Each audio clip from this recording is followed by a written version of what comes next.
Welcome to the Momentum webinar series, where we ask expert facilitators to weigh in on topics that help advance women in leadership.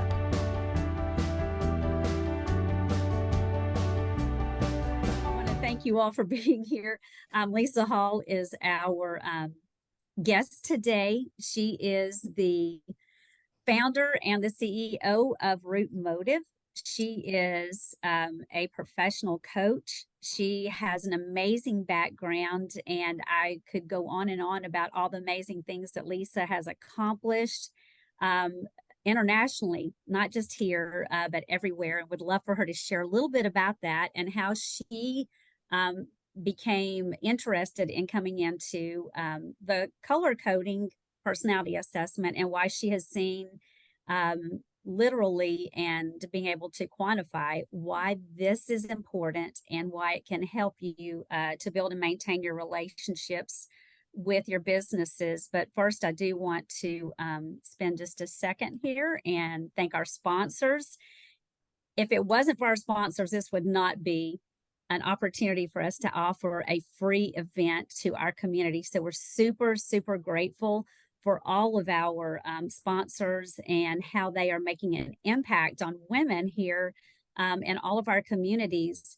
If your organization is interested in joining part of this outstanding group of people who are making an impact, and you want to be a part of that, we would love to hear from you. Hop on our website and let them know that you heard about Momentum through our virtual training today, and that you would like to be a sponsor along with all these others. And especially this time of the year, when it's the end of the year and you're looking at, you know, who can we give to? We would love for you to partner with us.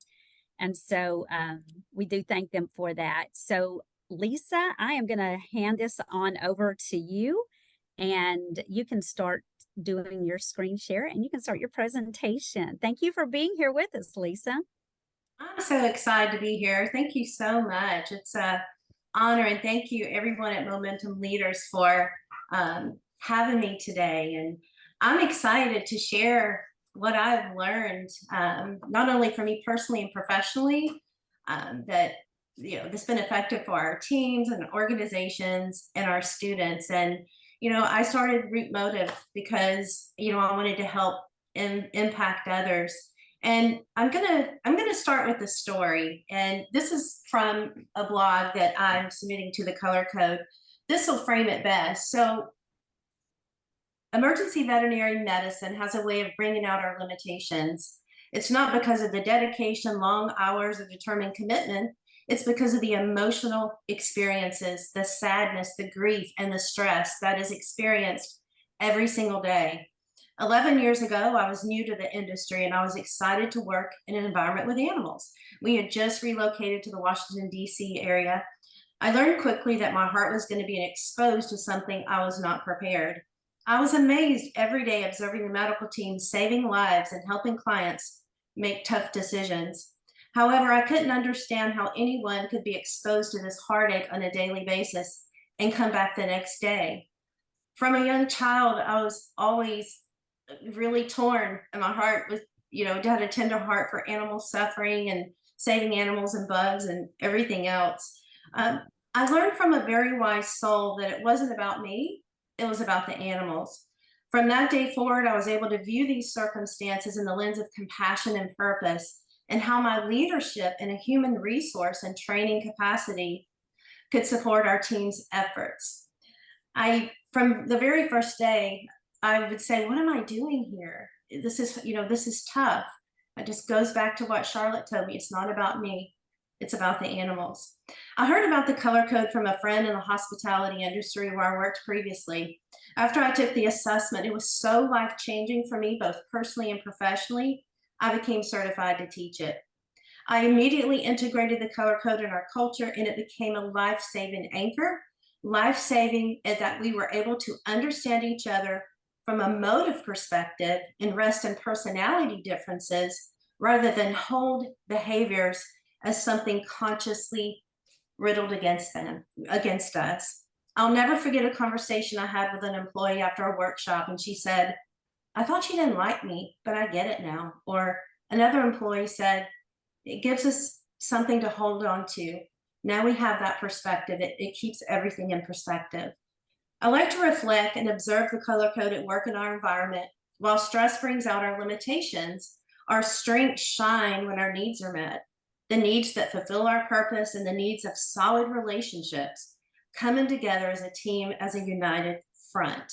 You know, we all have a fundamental need for connection. And when we think about leadership, how important it is to have positive relationships, not only personally, but professionally as well, and in our leadership roles. This story is going to continue, but I can tell you that the color code has been a huge piece of the puzzle, and I like to implement it as a foundational training for all of our trainings. And you know, it's here's the Life Center. This is in Leesburg. I still work for this company today, and you know, it's kind of what started propelling this path I'm on, and even to start my business, because not only veterinary emergency, but we all work in stressful environments and emotionally charged environments. And, you know, there's compassion, fatigue, and other. All life is about relationships. The success of any endeavor, whether personal and professionally, depends on how we relate to the individuals involved. And, you know, knowing a little bit about ourselves really helps us to achieve that. So let's take a look at the color code. Some of you probably took the basic assessment. If you didn't, you'll probably get a pretty good sense. And we'll have some information afterwards if you would like a comprehensive analysis. So Dr. Taylor Hartman, that founded the color code, he said we all fall into one of four motive types. And the key here is motive, why we do what we do. There are a lot of great personality assessments out there, and I've taken several myself.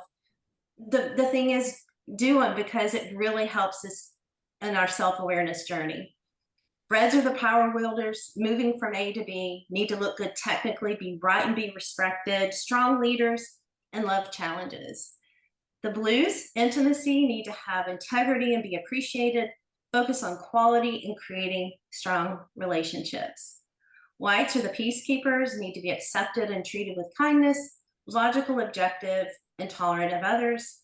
The yellows, fun, carpe diem, seize the day, enjoy the process more than the end results. Yellows need to be noticed and have fun, loves life, social connections, and being positive and spontaneous. You know, the color code will say if you learn one thing, learn its motive, why we do what we do. Motive is the engine that drives our personality, that innate part of our personality, instincts, needs, preferences, and then with their filters, while no two personalities are the same. And then we have those learned behaviors and things that societal influences. And if you took the assessment, it asks you to take it from the perspective of when you were a child. It's to get a snapshot of the closest to where you're going to get that driving core motive, that innate personality. So one of the things that I learned most about the color code, which is huge, is that, you know, typically we all communicate more from a logical or emotional perspective. Reds and whites communicate more logically, blues and yellows communicate more emotionally. So let's take a look here at each of the cores really quickly. Natural talents are leadership and vision. Being able to look at our strengths and limitations is huge as far as our self-awareness and how we lead. It's hard sometimes. And I remember speaking with the director of training for color code. He said we had a large organization come to us and say, hey, we want to do the color code, but we just want to focus on the strengths. So it's really important that we value who we are. And if we're going to be wholehearted leaders, we're going to embrace everything. The main thing is being aware. So red strengths, clear vision, do not waste time in deliberations. Confidence says we're going to win. Reds can be assertive. They take the direct approach, say exactly what they think, and sometimes push to get their way. Once a red takes ownership, failure is not an option. Always acting in advance to deal with expected difficulty. So those are a few of the red strengths. These are typical through the color code. And another thing about the color code of personality assessments in general, it's not etched in stone. It's a resource, a tool to have with us as we navigate relationships. Relationships can be hard. I like to think about it as subliminal, or it's not the do all be all. It's just it's a gift, really. You know, personality is a gift, character is achieved. Limitations, Reds can be selfish, insensitive, argumentative. Reds value productivity and want results now. They typically have little patience for those who seem to drag their feet. I've seen this in action with the color code in our stressful environments. If you haven't taken the assessment, you may be a Red if any of these things appeal to you. And one of the things I love about the color code system, especially in the comprehensive analysis, is that you have 32-page report, you have videos, all kinds of tools and resources right at your fingertips, forever. So if you're a Red, you may want to continue delegating well to others, seeing the big picture, and helping others focus their efforts. I love how they take a look at the Red-Blue relationship. This is logic versus emotion. I've given you some tools afterward for you to look at. I meant to tell you earlier, after this training on the website, there's going to be links, and anything I refer to, there's going to be additional supporting content. And one is a video that looks at relationships like this. Blood, sweat, and tears, great loyalty, Red to task, Blue to the relationship. Red provides the vision, Blue provides the quality. Both seek to control each other. The Reds and Blue personality types are the most controlling of the color code. Reds control more logically, Blues control more emotionally. Blues, core motive is intimacy, natural talent, or quality and service. Here are some of the typical Blue strengths. In perfect harmony with a core motive of intimacy, Blues sincerely care about others and anxious to connect with others emotionally. They truly want to know and experience it.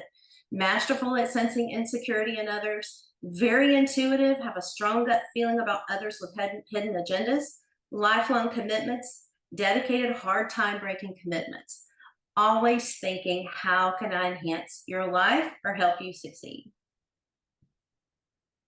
Let's look at some typical Blue limitations. By the way, my driving core motive is Blue, and I have a strong secondary yellow.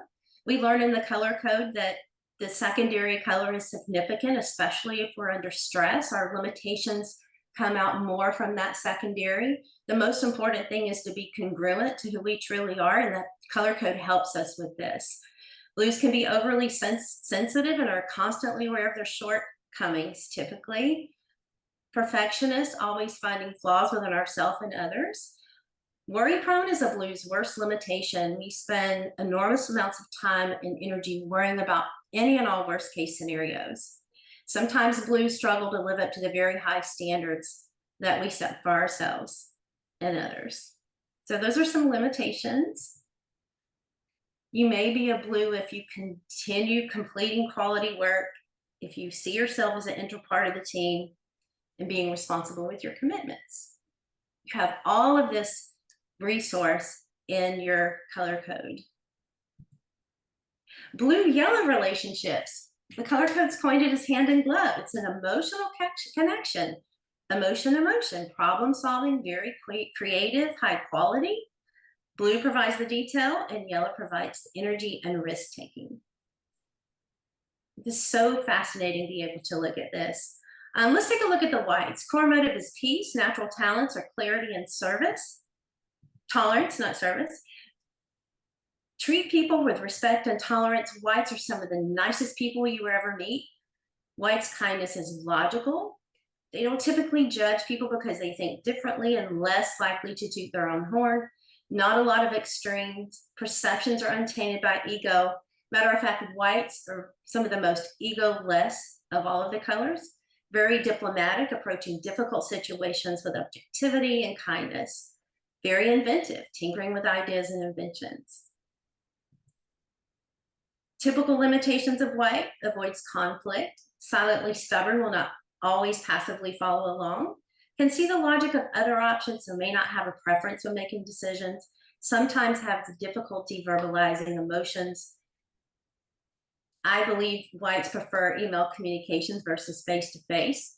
Don't want to pile a whole lot on top of a white and give them too much to do at once.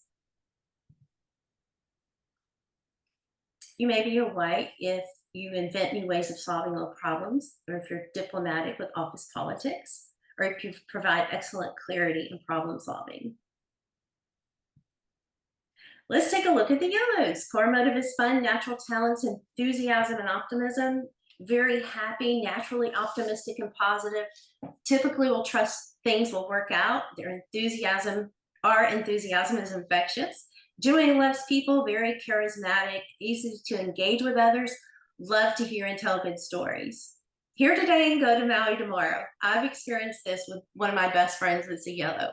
Great for morale, ready to embrace change, always see the positive in situation. Don't typically put up barriers, and people respond positively to that. Sometimes limitations that come out with yellows is sometimes can be uncommitted, sometimes difficult for follow through, or we yellows may just forget. Sometimes we may bounce around from one another. My closet or desk may be a little unorganized, can be very easily distracted, and struggle with long-term detailed projects sometimes. So those are some of the limitations. You may be a yellow at if you have enthusiastic promotion of others, if you're inclusive of all people in departments, or if you're using your social gifts to maintain strong customer relations. So let's take a pause here. If there are any comments, if you took the assessment, or anything you would like to ask at this point before we move forward.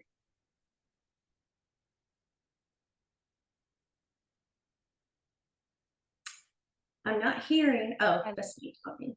One question do most people have like a mixture, or are they usually one or other? Like that one person popped up stuff, I'm a yellow, blue, or does it? So we have, yes, we have strengths and limitations from all colors. Matter of fact, I scored a blue, was my primary limit, because of my limitations, but my strengths were in my yellow, but my blue was my driving core motive. In your comprehensive analysis, you get that strengths and limitations page, and it breaks it down in columns 1, 2, 3, and 4, which you scored higher, second, third, and fourth.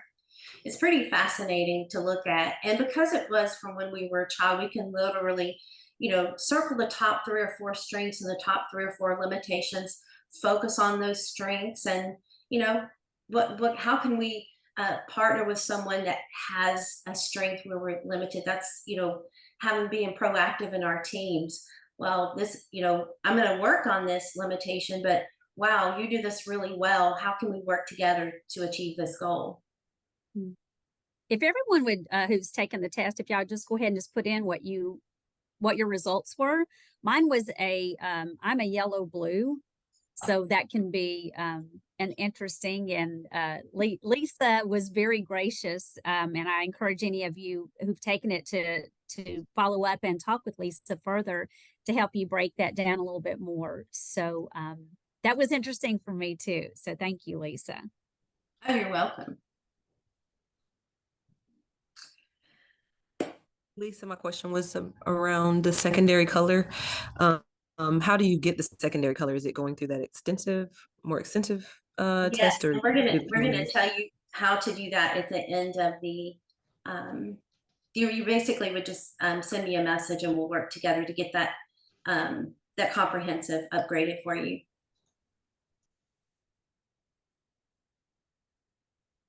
All right. Okay, so the Color Club talks about 100% responsibility a lot, and you can put your comments. And this was hard for me to wrap around, and I did a lot of research. Matter of fact, my research took me to the Cleveland Clinic and studied what empathy meant.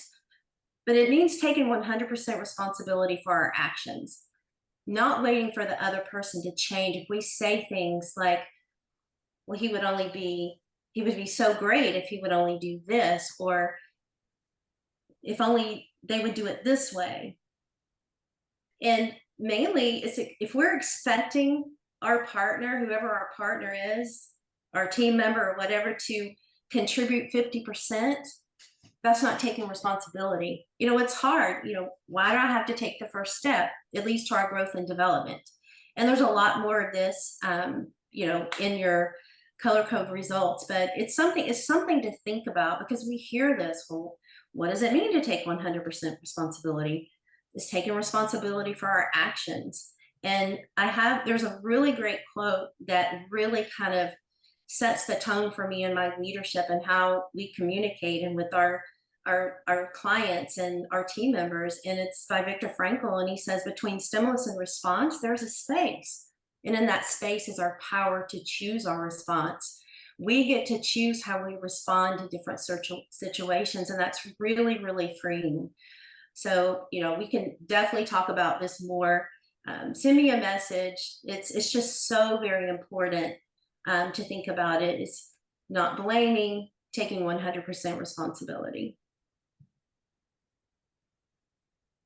The color code takes a pretty deep dive into emotional intelligence. We've heard about it. We're going to take a look. We know that IQ, your intelligent quotient, is a measure of your intelligence. It's your assessment of your ability to think and reason, evaluates logical reasoning. Emotional intelligence is a measure of our assessment of our ability to perceive, assess, and manage our own emotions. And Daniel Goleman, his book, Emotional Intelligence, kind of propelled this to the light for everyone, especially in leadership realms. But, you know, what I love is, and what we learned from the color code is, without self-awareness, it's hard to increase these competencies in emotional intelligence. It's hard to work on our self-regulation, our self-motivation and empathy and social skills. But the good news is we can. Self-awareness is having a, you know, it's being able to really assess who we are and what that looks like. And I'll be sending you information and philosopher notes on more reading and articles on this, because it's very, very important. It's foundational for sure. And I wanted to talk a little bit about our inner critic, because we talk about this in teams. I talk about it in students.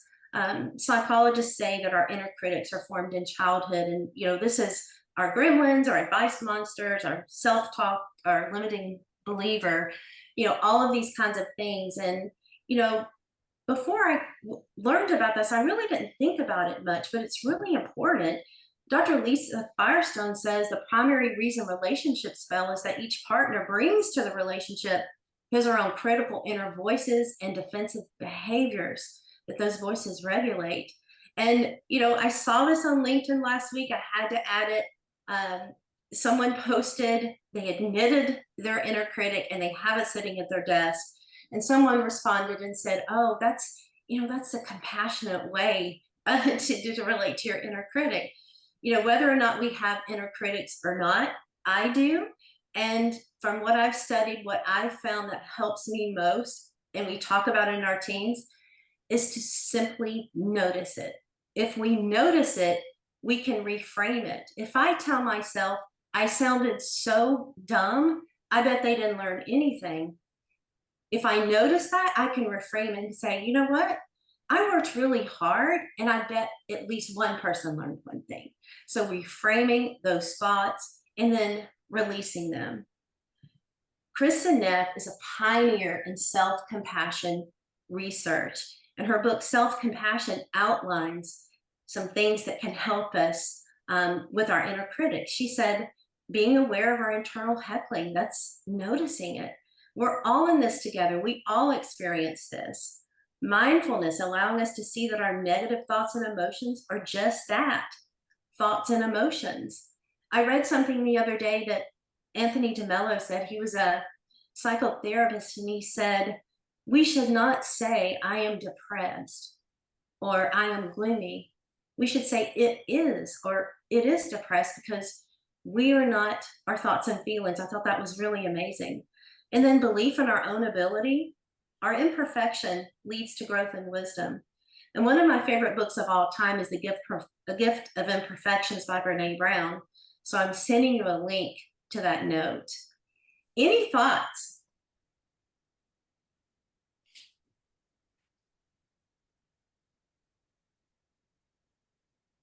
I like how you worded our internal heckling. I think that is so very well worded because we do that.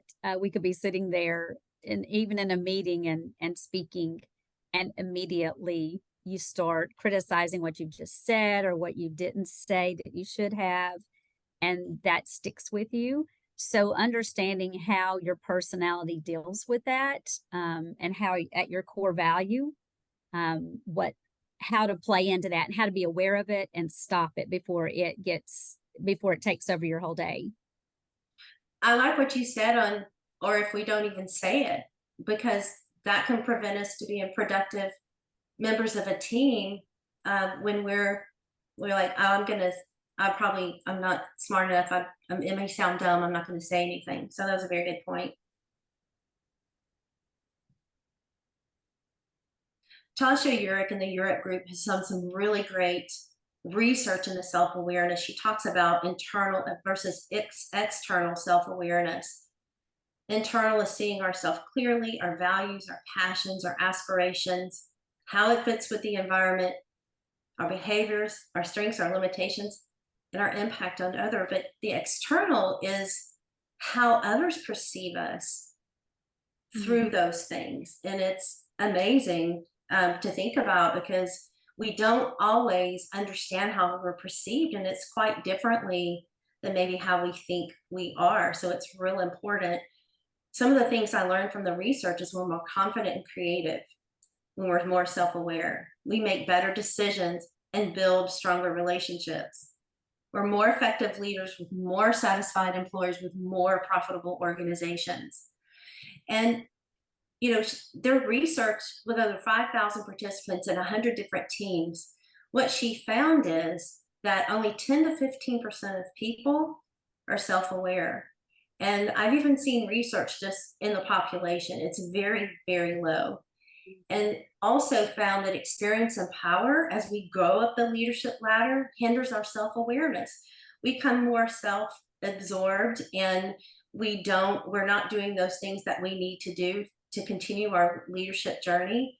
And she said the best thing to do is take one person, seek that feedback with someone you trust, ask questions like, what did my decision, what kind of impact did it have on the team? How do I act when I'm vulnerable? Some really, really great things. There's also an insight quiz that I've linked for you, and I just took it recently, and I'm a seeker and I need work in both internal and external. So definitely check that out and see how you score. But I just can't emphasize how self-awareness kind of holds up everything in our leadership journals and journeys and our relationships. I have some really good tips to help develop self-awareness.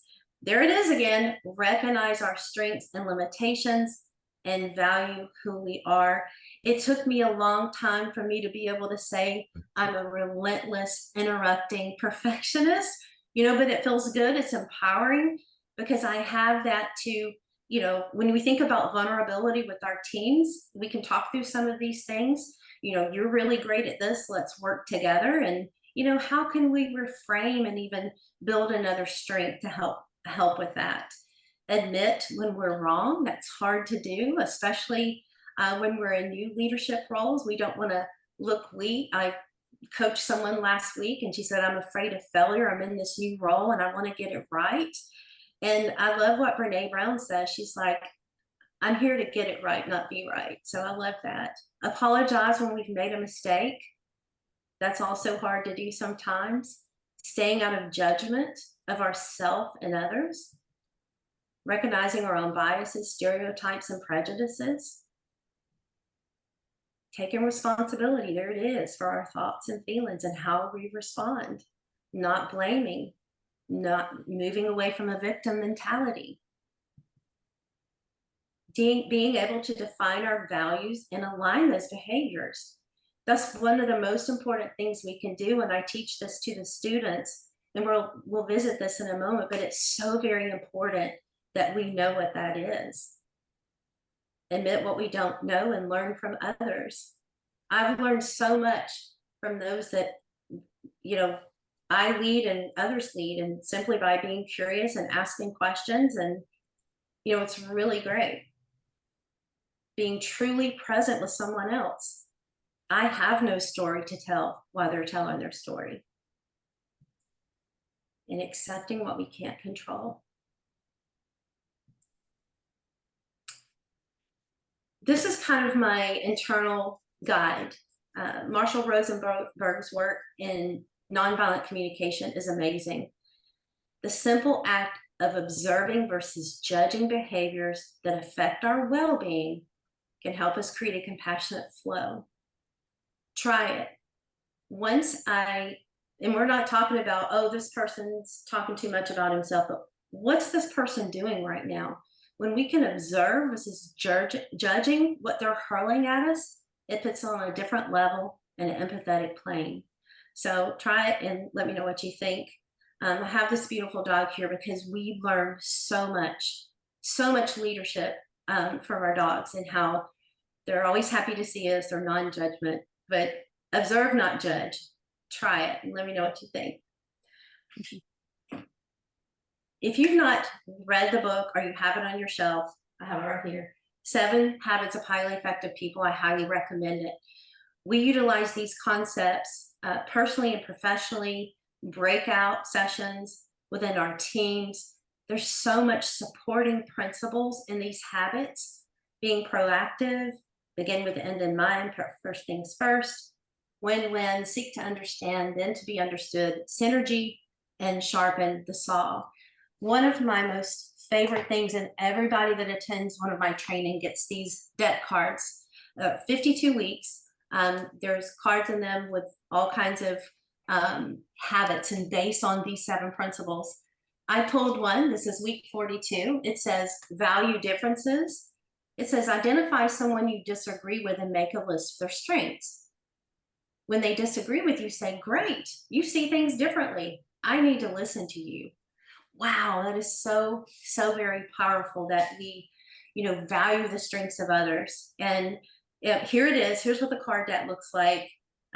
It's very, very productive, and it's something we can go to time and time again.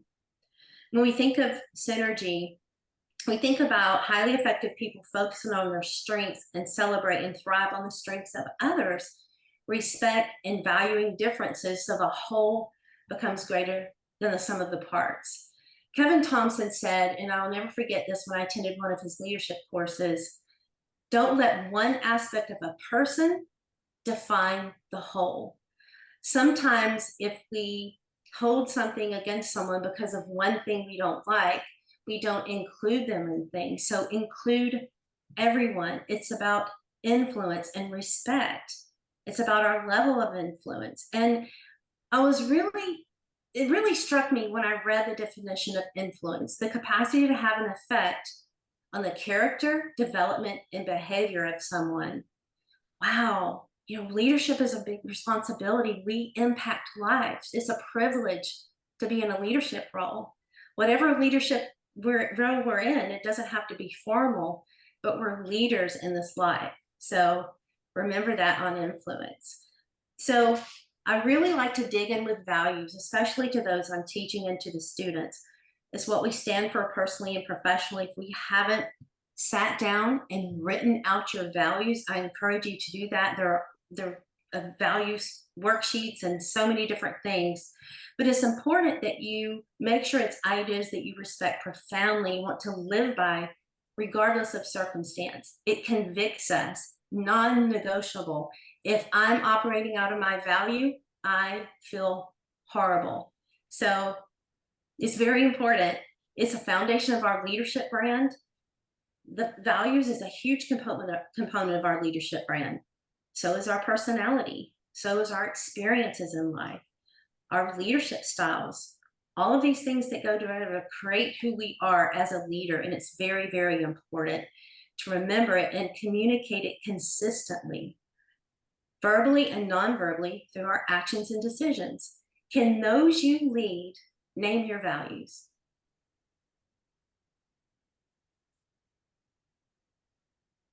What are those behaviors? If one of my non-negotiable value is kindness, How am I modeling that? What are my behaviors that support those values?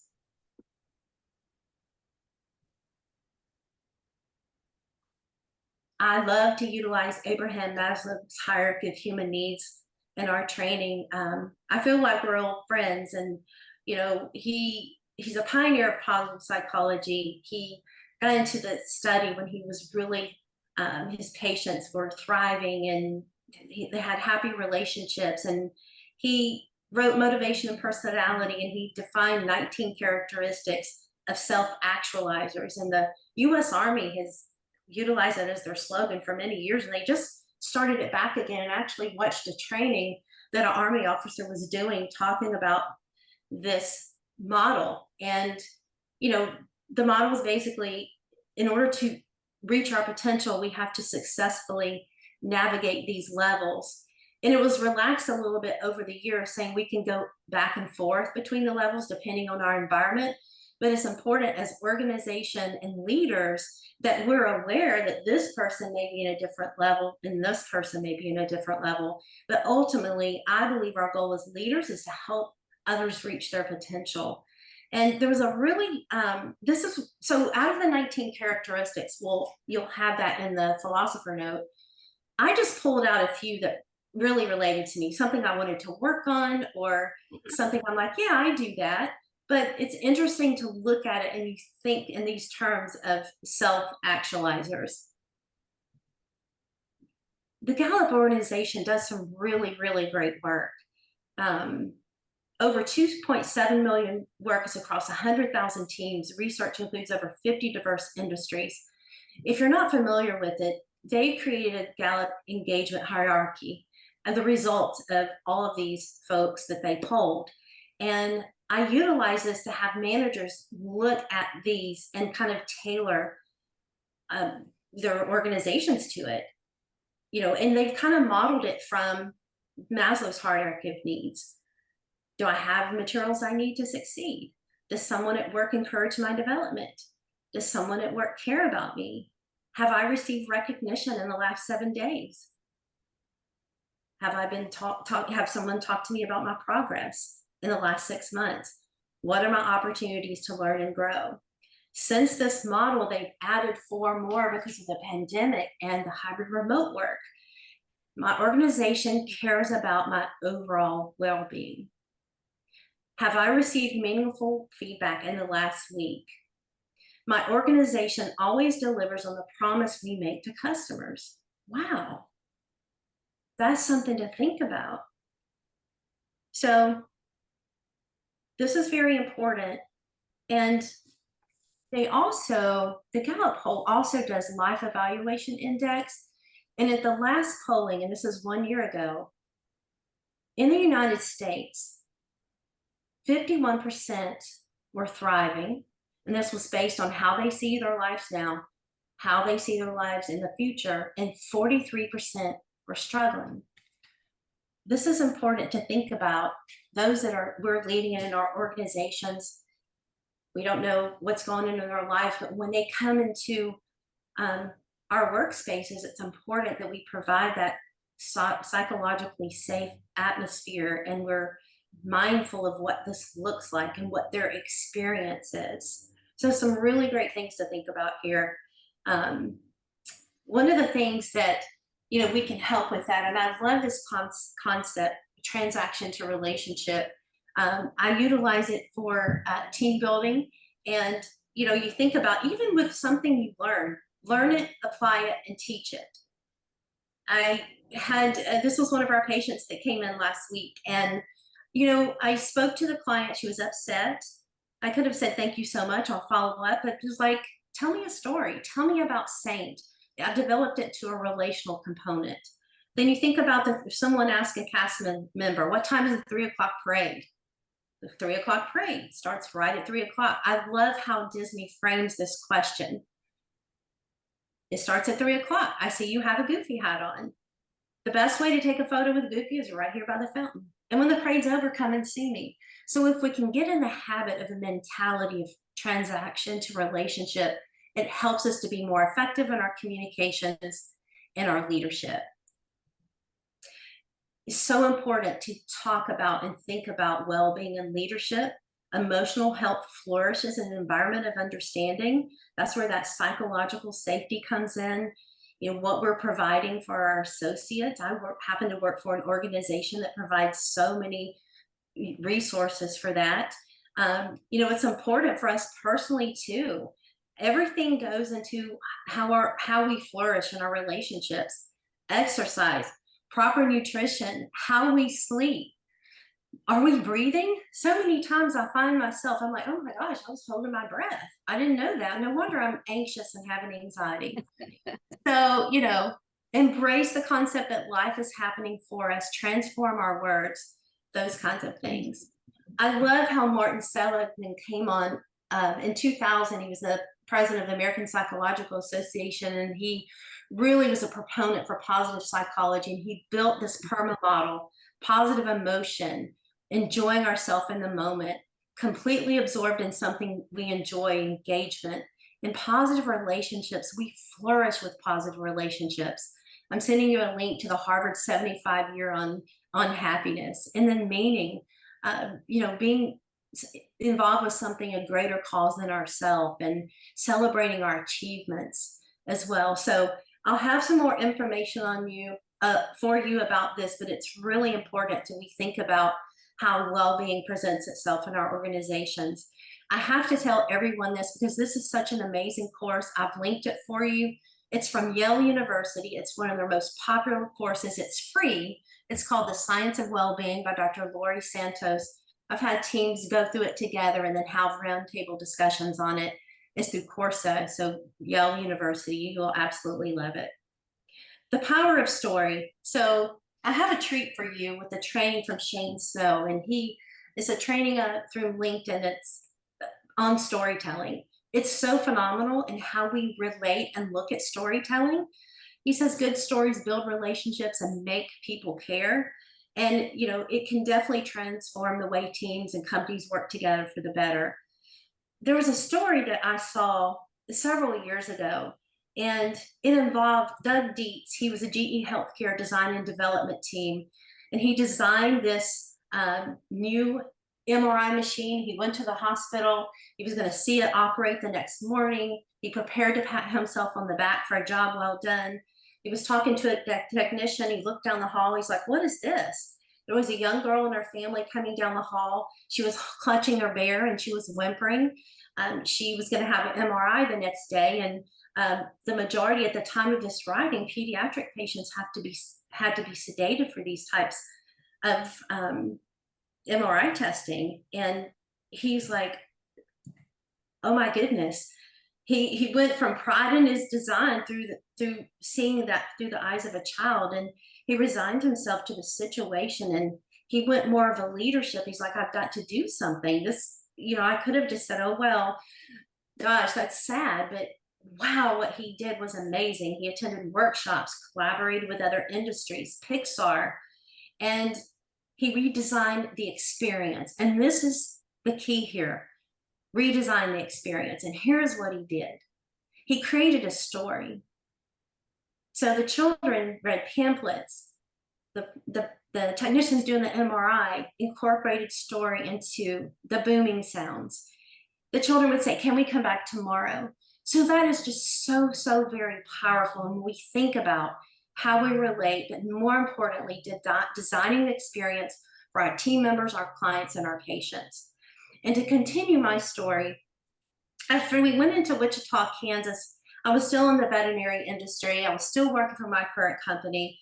And I became the hospital director, and I was walking through the treatment area, and I had built up my confidence by then. And there was a little dog. Her name was, she wasn't named at this point. I'm like, well, what's this? Who is this? And I pet her on the head. She's like, oh, a good Samaritan brought her in. She's been hit by a car. She's got a broken pelvis, and unfortunately, she's going to be put to sleep. I said, wait right here. Oh my goodness. I had already connected eyes with her, and my heart started beating. I went into my office. I'd heard about an organization called Beauties and Beasts. My hands were shaking. They said, we'll take her. I'm like, oh my goodness. And that moment, it changed how I think about purpose. Here's Sugar Bear. Sugar Bear was expecting, and no one knew it. So that day we saved 4 lives. And here's what I learned from Sugar that day. I always take a stand for what I believe in and encourage others to do the same. Have courage, it builds resilience. It's okay to be vulnerable. It's okay to look them in the eye. Utilize our experience for momentum. You may not always realize your purpose, but when you do, lean in. Tell your story. Tell her story. Tell their story. Forever changed how I viewed, why am I here? So I love that. And listen, learning is leading. Leadership is everywhere. I love when I find leadership everywhere, especially even in football. I heard a quarterback the other day say, but in high school, our core value was forget about me, I love you. Jalen Hurts, when he lost the Super Bowl, said, I'm going to reflect and I'm going to get better. And most importantly, we win or we learn. We learn from people's stories. I interviewed some nursing home residents, and this is an 88-year-old looking at herself when she was a leader in her organization. And she said, always do right and you'll never go wrong. And get in the trenches with them, but be the first to get in the trenches. And I'm gonna just close with this. You know, we leaders are so cool. We're self-aware. We seek to understand. We help others reach their potential. We're confident in our abilities. We stick to our values. We don't judge others. We're always learning. We have high emotional intelligence, and we maintain positive relationships. Oh my goodness, I'm so excited that you are here today. And so a couple of things is you can contact me at lisahall@rootmotive.com or go to the website. On the website, there is a link. It's called Momentum Links. And there are 3 different links of supporting content, videos, some of my favorite things, all kinds of things. So I'm so excited to be here with you today. And, you know, I'd love to hear your questions, or, you know, if you're interested in doing more training or having a comprehensive analysis, just email and we'll work it out. But you'll want to go through me if you want the comprehensive, so it's a significant discount. So I've loved being here to you today. Thank you so much, Momentum Leaders. I'm just so excited to be able to share, you know, what I've learned. So thank you. Awesome. Thank you so much, Lisa. Oh my gosh, all this amazing information of how we can take it back and work on how we can build and maintain relationships, not only at work, but personally. I love how you walk through the positive psychology and understanding your values. And as a leader, coming from your best point, if you are not leading from your values, it does make a difference. And thank you for bringing all of this out. This is fantastic. If y'all will look into the chat, we do have a lot of the links that Lisa was talking about, how to get in touch with her, also how to get in touch with us and what we have coming up. And these are our next events that are coming up here. If you would like to know more about our free mentoring program here through Momentum Leaders, and once again, because of our sponsors, this is a free program that we do offer. Please hop on to our website and go to the mentoring program. We would love to hear from you and see if you would like to either be a mentor or if you would like to be a mentee and you're looking for a mentor. Once again, leaning back into what Lisa was talking about, leading from where you've come from and understanding your self-awareness helps you to become a better mentor right off the bat. So thank you, Lisa, because I believe that is just a core essential right there for you to help you understand yourself so you can lead better. Also, we have our Momentum Leadership Conference coming up in March of 2024. And we would love, our registration is open. So we would love to have you come on to our website and just get registered for that, because we'd love to have you register either individually. We're also selling tables. So either way, we'd love to hear from you. Also, we are having a November workshop in Huntsville. Vitali Harden will be doing that, and she will be leading that on November the 29th. Following the workshop that morning, there will be a lunch that will be provided. So once again, hop on our website and take a look at that. We'd love to have you get registered for that. That's going to fill up very, very quick. And then our next webinar, if you want to save the date, is going to be really quick. It's going to be November 8th at 12 o'clock. You will also find that on our website, and you can get a little more detail on that. So those are the exciting things that we have. Momentum Leaders, we've got a lot going on. So we'd love to have you stay plugged in with us and stay tuned to what all we have going on and be a part of all of it. Lisa, thank you again for your time, for your energy, your talent, and for leading us today. And I encourage everyone to follow through with all that Lisa has to offer. And y'all have a wonderful week. And we look forward to seeing you again here on our virtual training. Talk to you later. Thanks so Okay. much, everyone. All right. Bye-bye, everyone. Thank Bye. you. Thanks. you. Thanks for taking the time to invest in yourself by watching our webinar. This series is produced in partnership with Social U. Many thanks to our sponsor companies, including America's Thrift Stores, Blue Cross Blue Shield of Alabama, Protective Life, and Regions Bank. A full list of Momentum sponsors is online at momentumleaders.org/sponsors. Beyond this webinar, we have a lot of ways for you to get more momentum in your life. Check out the show notes for additional links and resources.